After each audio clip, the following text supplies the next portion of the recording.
En el corazón de Madrid. Elena Vargas pasa cada Nochebuena esperando a su novio frente a una silla vacía mientras la familia poderosa la subestima. Pero hay un hombre que nunca falla, su abuelo Ramón. Del pequeño pueblo de Villanueva del Valle. El sobre que le envía cada fiesta no es solo un recuerdo. Es la clave que desvela los oscuros secretos financieros de los Castillo y su imperio en La Moraleja. Una historia de drama familiar. Traición y venganza brillante donde una auditora humilde desmantela a los que la humillaron con precisión de números y paciencia. Historia de venganza navideña llena de emociones. Giros y justicia servida en frío durante la Navidad. No te pierdas como la verdad siempre deja un rastro en esta trama de empoderamiento y karma que te mantendrá enganchado hasta el final. Perfecta para amantes de relatos intensos de revancha y secretos de familia en España.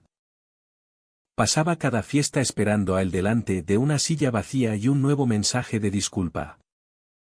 Pero había un hombre que nunca llegaba tarde. Y no era mi novio. Era mi abuelo.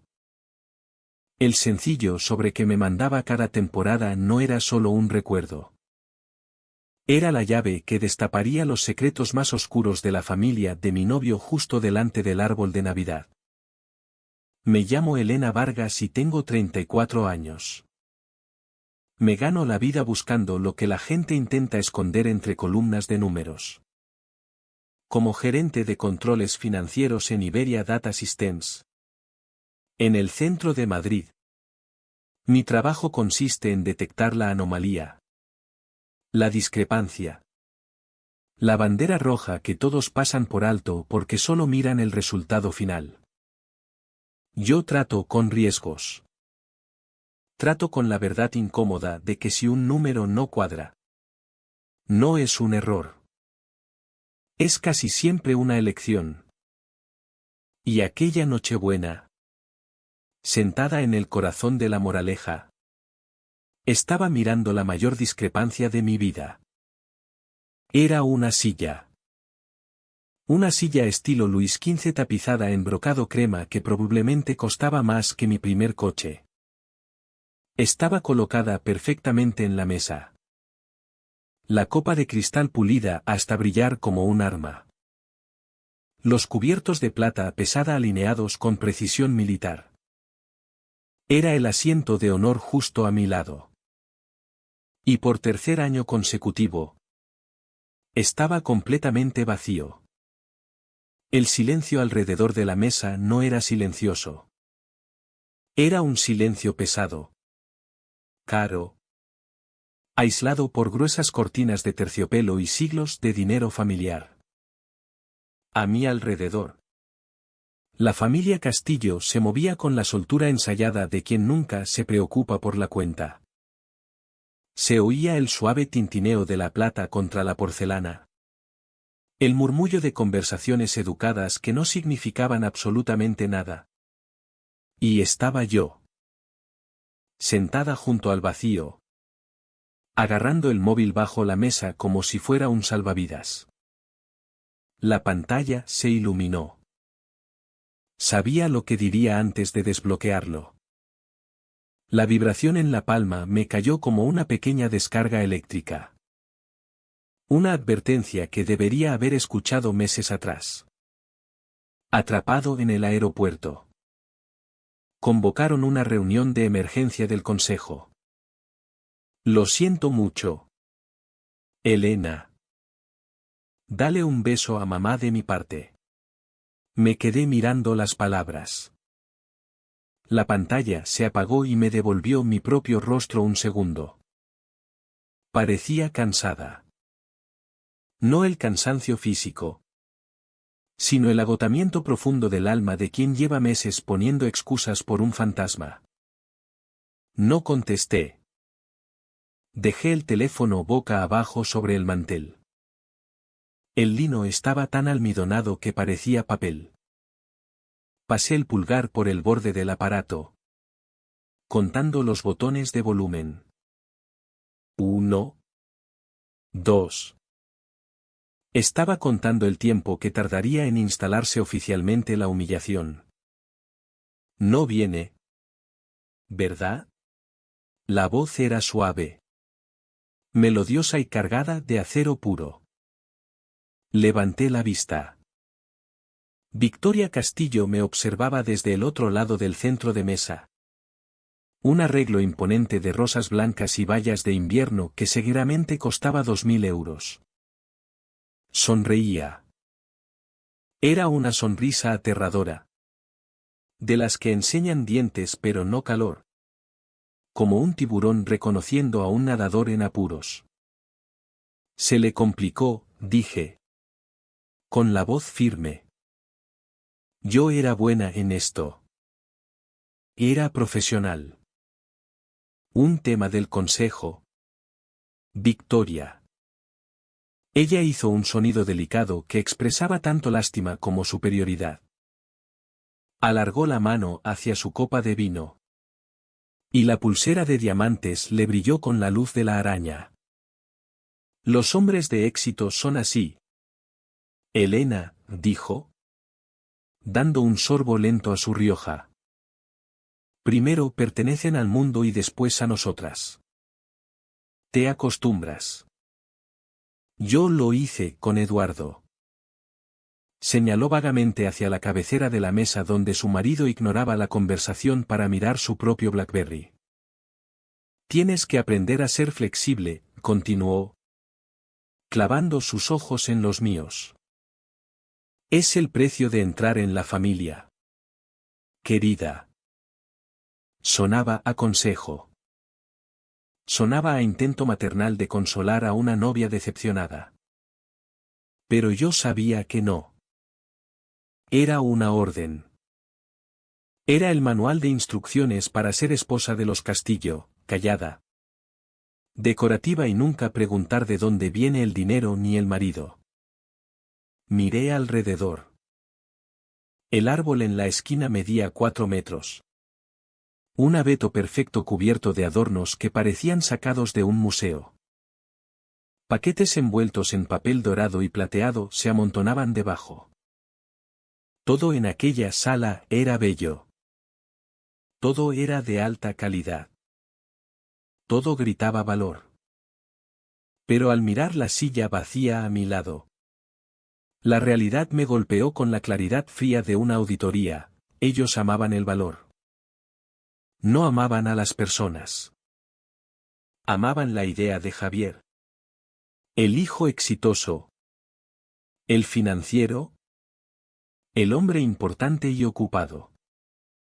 No les importaba que no estuviera. De hecho, su ausencia casi los llenaba de orgullo. Demostraba que era importante. Demostraba que estaba conquistando el mundo. Acumulando más estatus para traer de vuelta a aquella fortaleza de riqueza. Yo era solo un relleno. Era el accesorio que necesitaban para que la mesa quedara simétrica. Un movimiento a mi izquierda rompió mi trance. Una mujer con uniforme negro y blanco apareció a mi lado con una bandeja de plata. Era mayor. Quizá de 60 y tantos. Con ojos cansados y manos que parecían haber trabajado duro toda la vida. Dudó. Miró de mí a la silla vacía y luego a Victoria. Disculpe. Señora Castillo, dijo en un susurro. ¿La nueva asistente quiere agua con gas o prefiere vino? El aire abandonó la habitación. El silencio que siguió fue instantáneo y violento. La mujer había cometido un error. Un error sencillo y honesto. Vio a una joven sentada sola. Vestida con un sencillo vestido gris que había comprado en Zara. Fuera de lugar entre joyas y alta costura. Asumió que era personal. Asumió que era la ayudante. Traída para gestionar la agenda de Javier porque. Claro. Ninguna novia se quedaría sola en Nochebuena mientras su pareja trabajaba. Me quedé helada. Esperé. Ese era el momento en que Victoria la corregiría. Ese era el momento en que la madre de Javier se reiría con amabilidad y diría, no. Esta es Elena. La pareja de Javier. Es de la familia. Miré a Victoria. Victoria miró a la criada. No parpadeó. No sonrió. Solo inclinó ligeramente la cabeza. Como si considerara la pregunta. Tomará vino, dijo con ligereza. Y asegúrate de rellenar la copa de Eduardo. No la corrigió. Dejó el título flotando en el aire como una nube de humo. La nueva asistente. La criada asintió. Sirvió un chorro de tinto en mi copa y se retiró a las sombras. Me quedé allí, agarrando el pie de la copa tan fuerte que creí que el cristal se rompería. El líquido frío tembló ligeramente. Yo no era la novia. No era la futura nuera de Victoria Castillo. Era solo una función. Era una necesidad logística para mantener a su hijo con los pies en la tierra. Alguien que calentara el asiento hasta que apareciera una opción mejor.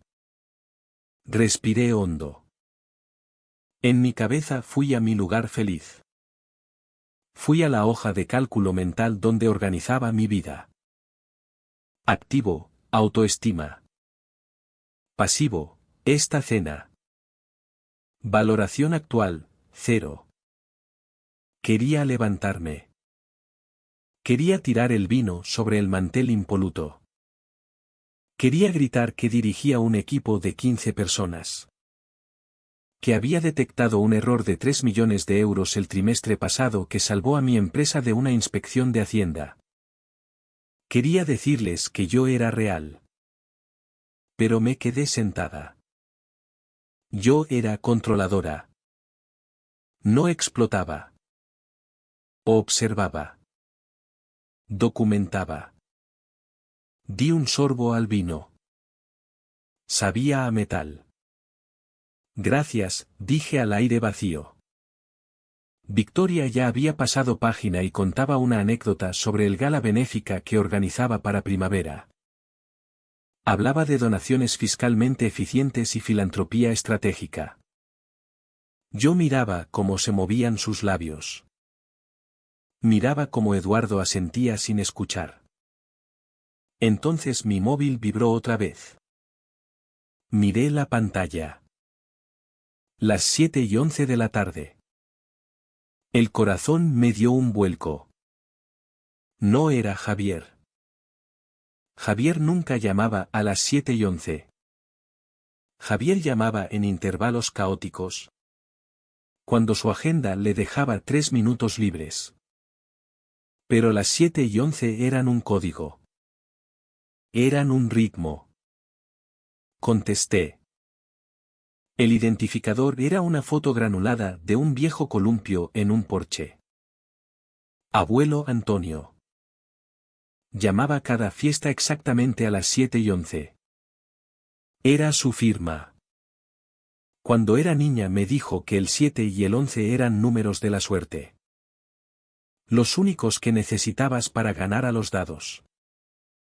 Y quería que siempre tuviera suerte de mi lado.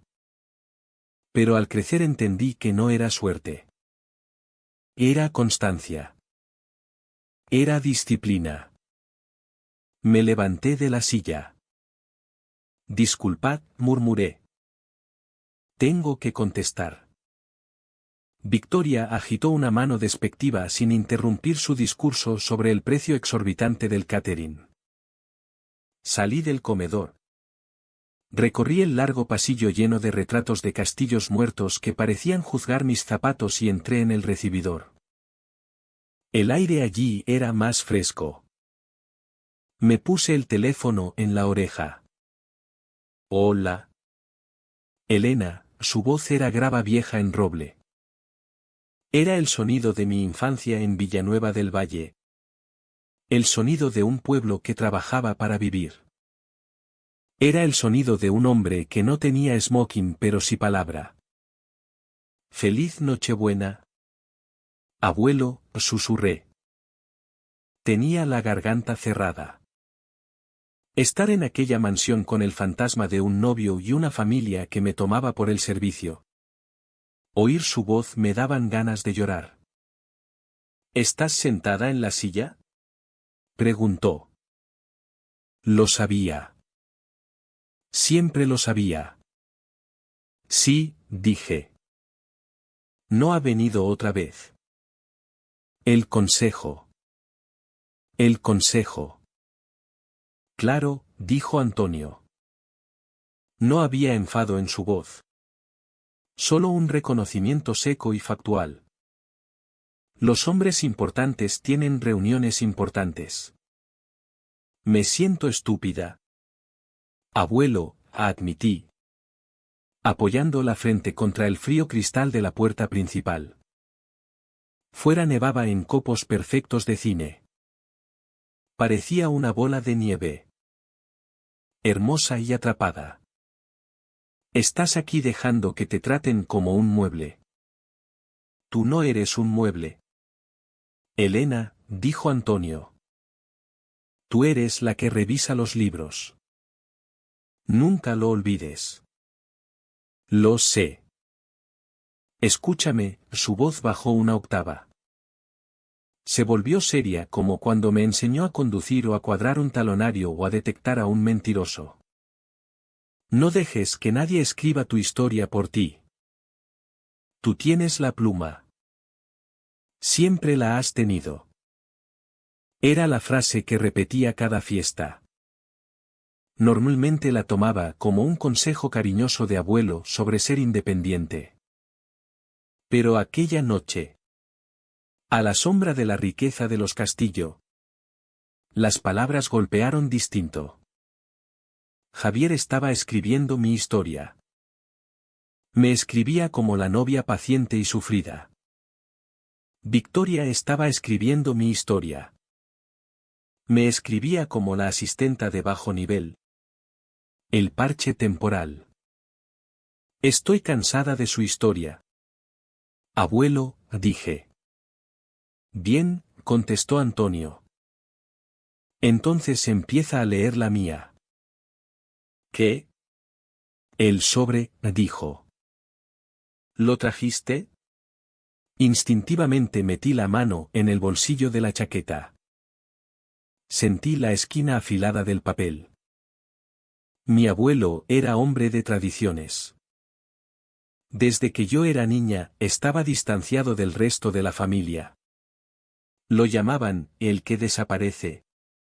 Pero nunca desapareció de mi vida. Cada fiesta. Sin falta.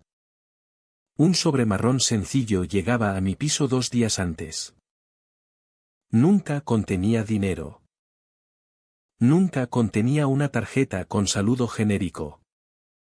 Contenía cosas. Un año era una llave oxidada. Otro año. Una fotocopia de un viejo artículo de periódico sobre el cierre de una fábrica en 1992. El último 12 de octubre fue solo un papel con coordenadas escritas con su letra temblorosa. Mi madre siempre me decía que los tirara. Es solo un viejo excéntrico. Decía. Le gusta jugar porque no tiene nada más. Pero yo los guardaba. Los guardaba todos en una caja de zapatos debajo de la cama. Eran mi conexión con él. Aquel año el sobre de Nochebuena había llegado puntualmente. Lo metí en el bolsillo sin abrirlo. Demasiado ocupada corriendo para prepararme para la cena que Javier acabaría perdiéndose. Lo tengo, dije. Ábrelo más tarde, ordenó Antonio. No ahora. No cuando estás enfadada. Ábrelo cuando estés lista para ver la verdad. Pero sabe esto. Elena, yo nunca he faltado a una fiesta. Y nunca te he enviado algo que no importara. Lo sé. Abuelo. Javier faltó a la Nochebuena. Javier faltó a Acción de Gracias.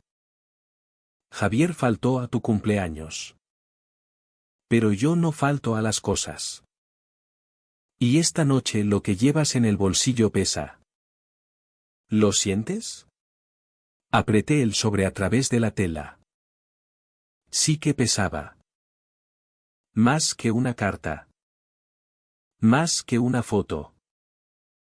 Había algo sólido dentro. Lo siento, dije. Bien. 7:11. Elena. Recuerda la hora. La verdad siempre deja un rastro. La línea se cortó. Bajé el teléfono. El silencio del recibidor volvió. Pero ahora se sentía distinto. La casa ya no parecía una fortaleza. Parecía una escena del crimen. Miré mi reflejo en el espejo del pasillo. Vi a una mujer que había estado esperando a que un hombre validara su existencia. Vi a una mujer que había dejado que una matriarca rica la redujera a empleada. Pero entonces toqué el bolsillo otra vez.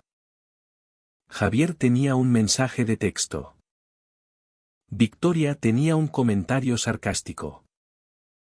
Pero mi abuelo.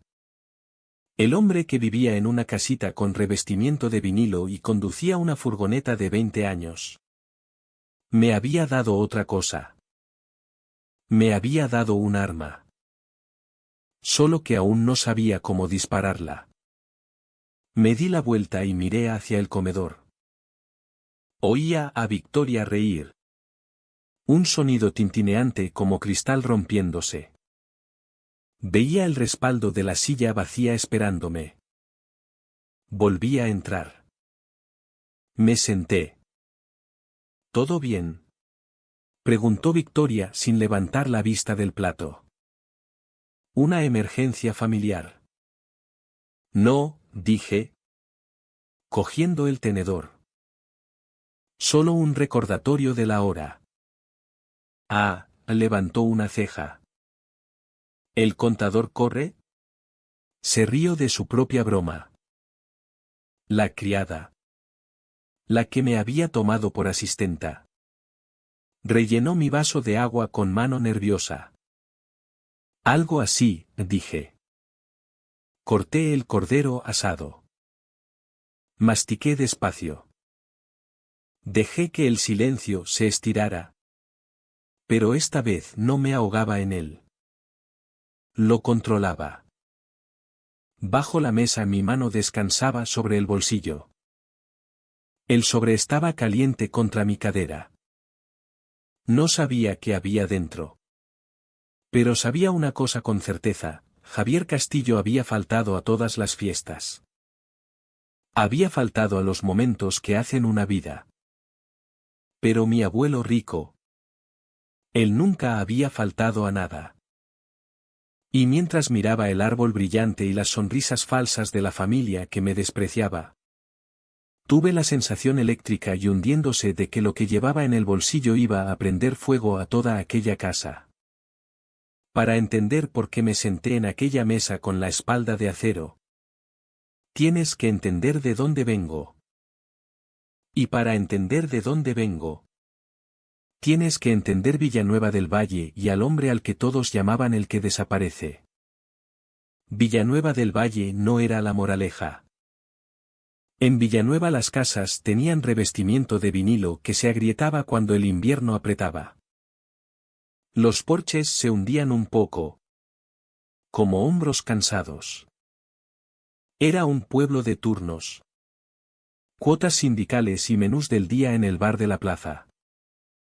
Era el tipo de sitio donde sabías exactamente cuánta gasolina quedaba en el depósito porque quedarte sin ella significaba llegar tarde y llegar tarde significaba que te despedían. Crecí en una casa estrecha con mi madre. Ella era capaz de estirar €1 hasta que el rey gritara piedad. Trabajaba dobles turnos en la oficina de facturación del hospital. Volvía con ojeras grises y manos que olían a jabón antiséptico. No éramos pobres de los que salen en las noticias. Pero éramos pobres de los que te aprietan el estómago cada vez que el cartero deja un sobre que parece una factura. Teníamos dignidad. Teníamos ropa limpia. Pero no teníamos seguridad. Y entonces estaba Antonio Ruiz. Mi abuelo era una historia de fantasmas en casa. Hubo una guerra. No de armas sino de palabras. Mucho antes de que yo naciera. Mi madre rara vez hablaba de ello. Solo apretaba los labios cuando salía su nombre. Lo llamaba terco. Lo llamaba difícil. Los vecinos lo llamaban el que desaparece porque se mantenía aparte. Viviendo en las afueras en una casita que parecía que un viento fuerte podía llevársela. Pero para mí no era un fantasma. Era un reloj. La tradición empezó cuando yo tenía 6 años. Era Nochebuena. El aire olía a cordero asado y al frío húmedo de finales de noviembre. Estaba sentada en el suelo del salón viendo el desfile en nuestra televisión pequeña y borrosa cuando la ranura del buzón hizo ruido. Era fiesta. El correo no repartía en fiestas. Corrí a la puerta y saqué un sobre marrón grueso. No tenía sello. Lo habían entregado a mano. En la parte delantera. En letras mayúsculas con rotulador negro grueso. Estaba mi nombre, Elena. Dentro no había dinero. No había tarjeta con purpurina y poema rimado. Había una sola llave vieja de hierro. Recuerdo que la levanté a la luz. Era pesada. Fría y oxidada en los bordes. Le pregunté a mi madre para qué era. Me la quitó de la mano. Pálida. Y la tiró al cajón de los trastos. No es nada, dijo con voz cortante. Solo Antonio jugando a sus juegos. No le hagas caso. Elena. No necesitamos su caridad y desde luego no necesitamos sus acertijos. Pero aquella noche la saqué del cajón. La guardé. Ese fue el principio. Cada fiesta. Como un reloj. Llegaba el sobre. Nochebuena. Año Nuevo. El 12 de octubre. Semana Santa. Incluso el Día del Trabajador. Nunca llamaba a la puerta. Nunca tocaba el timbre. Solo miraba por la ventana y a veces veía a su vieja furgoneta parada al final de la calle exactamente a las 7:11 de la mañana o de la tarde. Se quedaba un momento. Silueta con gorra de béisbol. Y luego se marchaba. El contenido siempre era desconcertante. Cuando tenía 10 años. El sobre de Navidad contenía una fotocopia de un artículo de periódico de 1982. El titular hablaba de una disputa de zonificación en una provincia a 3 horas. Lo leí hasta aprendérmelo de memoria buscando un código oculto. Cuando tenía 12. El 12 de octubre. El sobre contenía una sola carta de la baraja. El jack de diamantes. Pero alguien le había hecho un agujero justo en el ojo del jack con una perforadora. Cuando tenía 16. El sobre de Nochebuena contenía un recibo de una ferretería de 7 años atrás. Lo único comprado era una pala y 2 sacos de cemento. A mi madre la sacaban de quicio. ¿Intenta comprar tu atención con basura?, decía mientras fregaba los platos con furia. Si quisiera ser abuelo vendría a comer turrón como una persona normal. Pero Antonio Ruiz tiene que ser diferente. Tiene que ser misterioso. No te dejes engañar. Elena. No hay mapa del tesoro. Solo son trastos de un viejo solitario. Se equivocaba. Yo sabía que se equivocaba. No los veía como basura. Los veía como piezas de un mundo que no entendía. Guardaba cada cosa en la caja de zapatos bajo la cama. Las etiquetaba por fecha. Las estudiaba. Eran lo único permanente en mi vida. Las zapatillas se gastaban. La leche se agriaba. La luz se cortaba una vez cuando mamá no pagó. Pero los sobres llegaban siempre. Esa obsesión por los detalles. Por las cosas que no cuadraban. Me formó. Cuando cumplí 18 ya sabía que no quería ser enfermera ni profesora. Quería ser la persona que entendía a dónde iba el dinero. Vi a mi madre luchar con el talonario. Llorando por comisiones de descubierto que aparecían de la nada. Vi cómo el sistema estaba diseñado para comerse a gente como nosotras. Gente que no leía la letra pequeña. Así que fui a la universidad con una mezcla de becas y préstamos. Estudié finanzas. Me especialicé en auditoría forense y control de riesgos. Me enamoré de la lógica del libro mayor. En clase los profesores hablaban de márgenes de beneficio y estrategias de crecimiento. A mí no me importaba eso. Me importaban las discrepancias. Me importaban los huecos.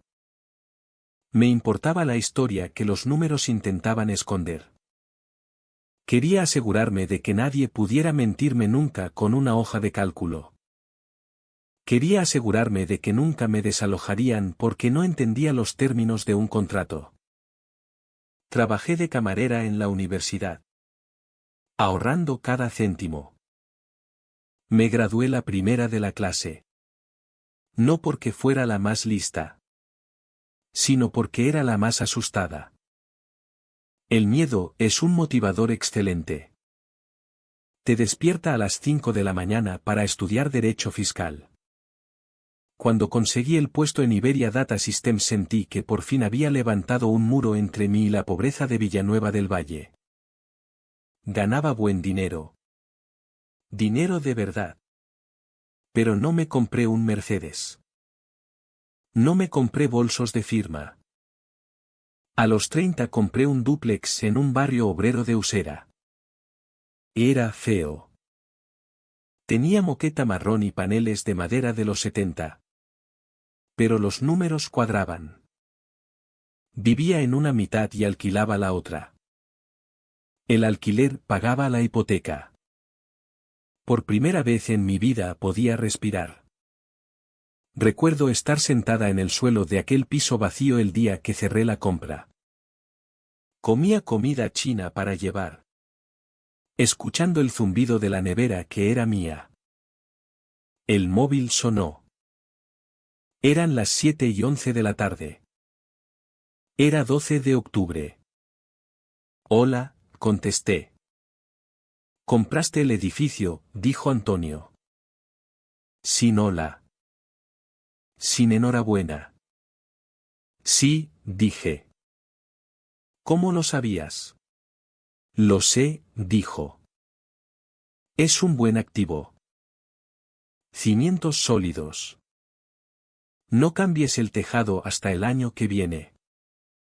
Le quedan 3 años de vida. Abuelo, dije.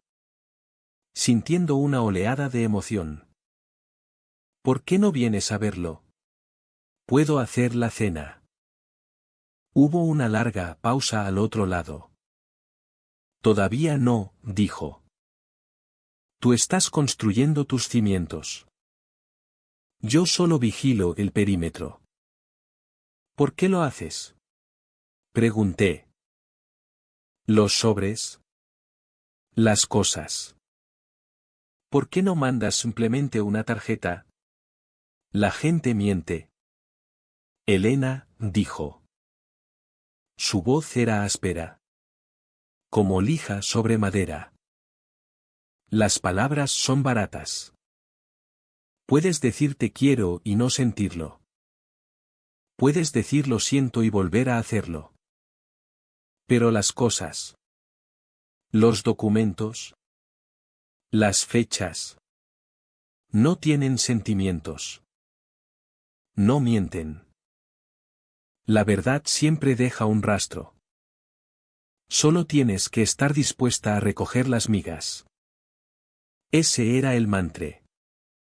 La verdad siempre deja un rastro. Me envió un sobre aquella semana. Contenía una copia de la escritura de mi nueva casa. Pero había marcado con rotulador amarillo una sola cláusula en la sección de servidumbres. La comprobé. Resultó que había un error en el registro municipal que me habría costado 5.000 euros en impuestos si no lo arreglaba. No mandaba basura. Me estaba enseñando a ver. Con los años, mientras subía en Iberia y empezaba a salir con Javier, los sobres seguían llegando. Javier se reía de ellos. Tu abuelo es un acumulador, dijo una vez, tirando un billete de tren vintage de 1955 sobre la mesa del café. Esto es excéntrico. Elena. Raya en la demencia. ¿Por qué guardas esta basura? No es basura, dije, arrebatándoselo.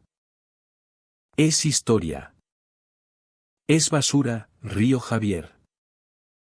Mi abuelo me dio una cartera de acciones cuando tenía 12 años. Eso es legado. Esto es reciclaje. No discutí con él. No podía explicárselo a alguien como Javier. Javier pensaba que el valor era algo que veías en un extracto bancario.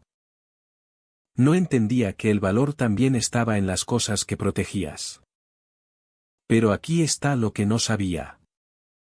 Lo que ni siquiera mi cerebro de auditora afilada había visto en 20 años. Creía que los sobres eran lecciones separadas. Creía que la llave era solo una llave. El recibo solo un recibo. La carta solo una carta.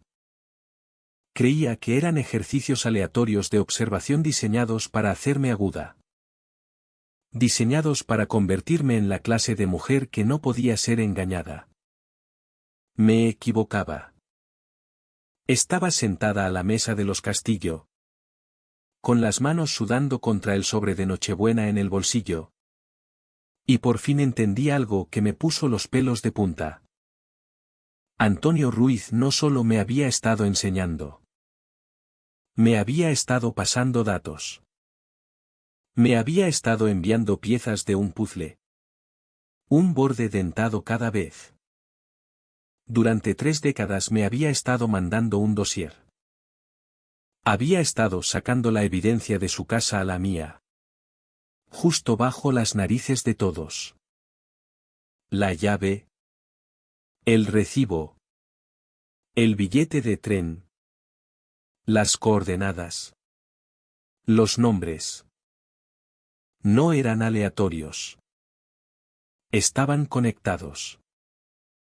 Yo había estado construyendo un expediente desde los 6 años y ni siquiera me había dado cuenta de que era la investigadora.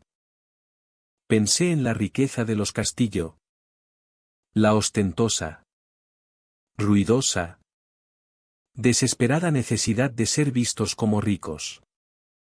Y luego pensé en Antonio Ruiz. Conducía una furgoneta que sonaba como un tractor. Llevaba camisas de franela de Mercadona. Pero tenía los recursos para saber exactamente cuándo compré una casa. Tenía los recursos para rastrearlo todo. Mi madre decía que era el que desaparece. Decía que estaba arruinado y amargado. Pero mientras frotaba el pulgar sobre el sello del sobre en mi bolsillo, me di cuenta de que Antonio Ruiz podía ser el hombre más rico que conocía. No porque tuviera dinero, Aunque empezaba a sospechar que también tenía mucho. Sino porque poseía la única moneda con la que la gente de aquella mesa estaba completamente en bancarrota, tenía información. Y al contrario que Javier, que faltaba a todas las fiestas, a todos los cumpleaños y a todos los momentos que requerían presentarse como ser humano. Antonio Ruiz nunca había fallado a una fecha límite. Había estado esperando. Me había estado preparando. Me había estado armando. No le debas nada. Me había advertido mi madre. Sonreí con amargura a la silla vacía a mi lado. No le debía nada a Antonio Ruiz. Éramos socios. Y aquella noche tenía la sensación de que la pieza final del puzzle estaba quemando un agujero en mi bolsillo. Lista para conectar los últimos 30 años de basura en un arma que haría pedazos la moraleja en 1.000.000 de trozos caros. Conocí a Javier Castillo en un evento de networking que olía a café rancio y desesperación. Era una mezcla trimestral para profesionales de las finanzas en el centro de Madrid. El tipo de evento donde todo el mundo mira por encima de tu hombro buscando a alguien más importante con quien hablar. Estaba de pie cerca de la mesa de quesos, planeando la huida, cuando un hombre con traje azul marino se acercó a mi lado. La brea es de plástico, dijo en voz baja. Sin mirarme. Pero las uvas son de verdad. Lo comprobé. Lo miré. Tenía ojos amables. Eran de un marrón suave, enmarcados por pestañas que estaban desperdiciadas en un hombre. Tenía el tipo de cara que inspira confianza, simétrica, bien afeitada y marcada por una media sonrisa permanente y gentil. Se presentó como Javier. No empezó con su título. No empezó con su patrimonio. Solo dijo, soy Javier y preferiría estar en cualquier otro sitio. ¿Tenía 36 años? 2 más que yo. Pasamos las 2 horas siguientes en un rincón de la sala, ignorando el intercambio agresivo de tarjetas de visita a nuestro alrededor. Era buen oyente. Eso fue lo primero que me enganchó. En un mundo de hombres que adoran oírse explicar el mercado, Javier hacía preguntas. Preguntó por mi trabajo en control de riesgos. Preguntó por la satisfacción concreta de encontrar un error en un libro mayor. ¿Te gusta el orden?, observó, dando un sorbo a su agua con gas. ¿Te gusta saber que los cimientos son sólidos? Lo admiro. Mi mundo es más fluido. Me contó que trabajaba en el fondo de inversión privado de su familia. Lo describió como una carga de mayordomía. Mi padre Eduardo construyó el marco legal, explicó. Mi madre Victoria lleva la cara filantrópica y yo solo intento que la máquina siga funcionando sin aplastar a nadie. Sonaba noble. Sonaba como el alma sensible atrapada en una dinastía corporativa. Me lo creí. Me creí la idea de que era un hombre que necesitaba ser rescatado. O al menos un hombre que necesitaba un puerto seguro. Los primeros meses fueron una clase magistral de romance. Javier era atento. Abría puertas. Caminaba por el lado de la calle. Me enviaba flores al despacho. No las rosas rojas llamativas que gritan atención, sino arreglos elegantes de lirios y helechos. Pero incluso entonces, en la neblina dorada del amor nuevo, mi cerebro de auditora detectaba pequeñas discrepancias. Estaba la forma en que hablaba de su madre. Una noche de martes estábamos cenando en un pequeño italiano de lavapiés que me encantaba. Hablábamos de un posible fin de semana en la sierra en octubre. Suena perfecto, dijo Javier. alargando la mano sobre la mesa para tomar la mía. Su piel siempre estaba fresca, seca y suave. Necesito un respiro. Solo tú y yo. Sin móviles. Sin correos. Genial, dije, sacando el móvil para mirar fechas. Puedo reservar el apartamento esta noche. Hay uno cerca del lago que... Espera, me interrumpió. Su mano se apretó ligeramente sobre la mía. La sonrisa no se fue de su cara. Pero sus ojos cambiaron. Solo necesito consultar el calendario maestro primero. El calendario maestro. Mamá gestiona el horario familiar, dijo. Tenemos muchas obligaciones en otoño. Juntas benéficas. Reuniones de patronato. Solo necesito asegurarme de que no estoy doblemente reservado. Se pone muy nerviosa si altero el flujo. Sacó su móvil y marcó. No escribió. Llamó. Y allí mismo en la mesa su voz cambió. El barítono profundo y tranquilizador del hombre con el que salía desapareció. En su lugar estaba el tono más agudo. Ansioso por complacer. De un colegial reprendido. Hola. Mamá. Sí. Sí. Lo sé. No. No lo olvidé. Solo me preguntaba por el tercer fin de semana de octubre. Ah. Ya veo. No. Claro que tienes razón. Debería haberlo recordado. Te quiero. Colgó. Me miró con expresión avergonzada. Casi trágica. No podemos ir, dijo. El comité de la gala de otoño se reúne ese fin de semana. Tengo que revisar la lista de donantes. Eso es dentro de 2 meses. Javier, dije. ¿Tienes que revisar una lista un sábado? Es complicado. Elena, suspiró. Pidiendo la cuenta. No entiendes la presión. Cuando tu nombre está en el edificio no tienes días libres. Lo dejé pasar. Me dije que la lealtad familiar era una virtud. Me dije que un hombre que respetaba a su madre respetaría a su mujer. Era ingenua. Estaba proyectando mis propios valores en una pantalla en blanco. Decidí pronto mantener mi propia vida sencilla a sus ojos. Nunca mentí a Javier. Pero omití detalles de mi salud financiera. Cuando visitaba mi piso veía un espacio limpio y modesto. Sabía que iba en metro al trabajo. Sabía que cazaba ofertas en el supermercado.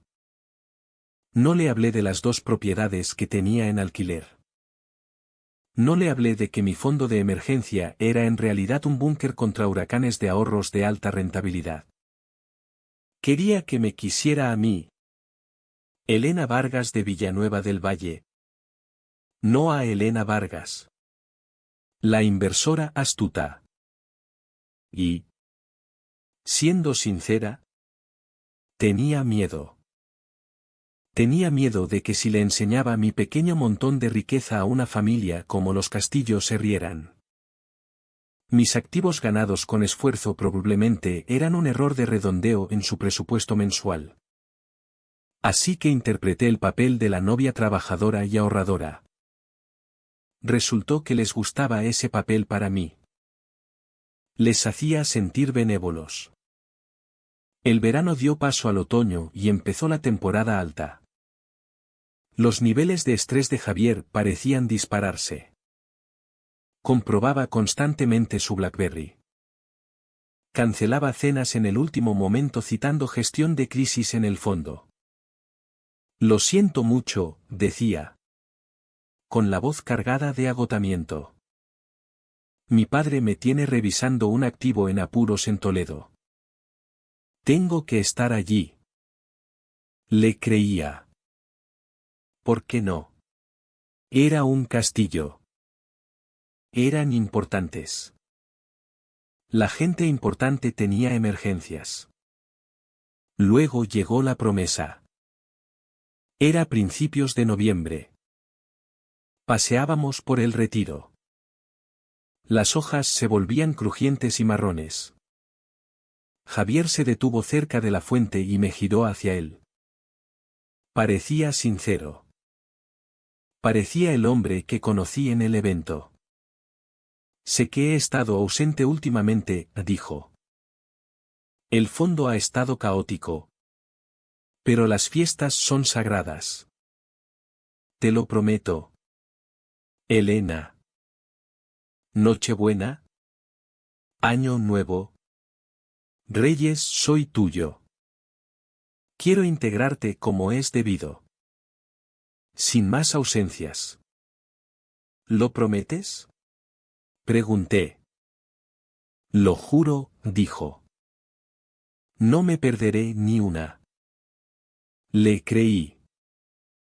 Fue la última vez que le creería sin comprobar el recibo. Llegó la Nochebuena. Me había comprado un vestido nuevo. Un orab burdeos profundo. Elegante pero conservador. Había pasado horas preparándome mentalmente para conocer al clan extendido de los Castillo. Estaba nerviosa. Quería causar buena impresión. A las 10 de la mañana, mientras me ponía los pendientes, el móvil vibró. Desastre en la oficina. Inspección regulatoria de una de las sociedades pantalla. Papá necesita que saque archivos inmediatamente. No puedo salir hasta que esté resuelto. Ve sin mí. Por favor. Victoria te espera. Me senté en el borde de la cama. Al final, Elena sale de la mansión bajo la nieve. Con los documentos que equilibran los libros para siempre. Y la verdad. Como siempre. Deja su rastro.